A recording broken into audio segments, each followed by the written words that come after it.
Dave, why do I need to have more than one band? Considering that a band provides you an ascending resistance, which gives you a variability of 30 to 40 pounds. It's a great question, but here's why you want to go ahead and do it. Number one, you want to be able to load the muscles optimally.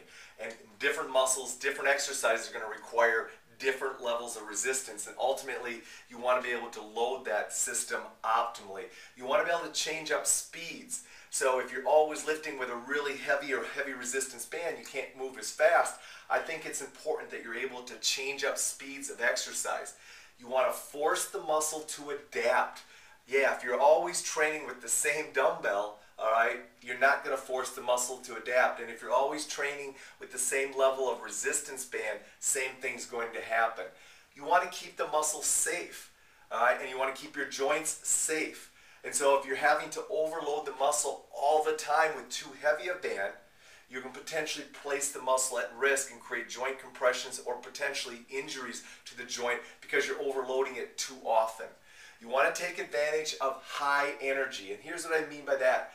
Some days we're running on high energy and it works better to go ahead and push ourselves. So we want to go ahead and have the capability of pushing ourselves. Well, if you only have one band, it's very difficult to do that. So by having multiple levels of resistance, hey, if you're having a high energy day, you can go ahead and really push yourself. You want to avoid damaging the band. And I think this is big because I think people feel like if they take one band and all they have is one band, they just need to stretch it out further.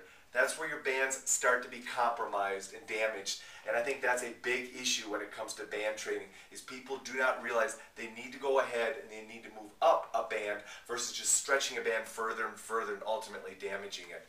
Lastly, you want to go ahead and create setup versatility.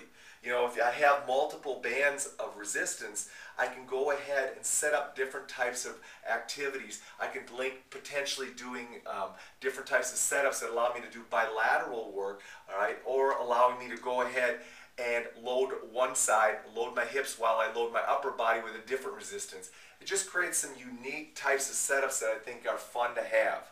So that's it. That's why you need to go ahead and have multiple levels of single band resistance.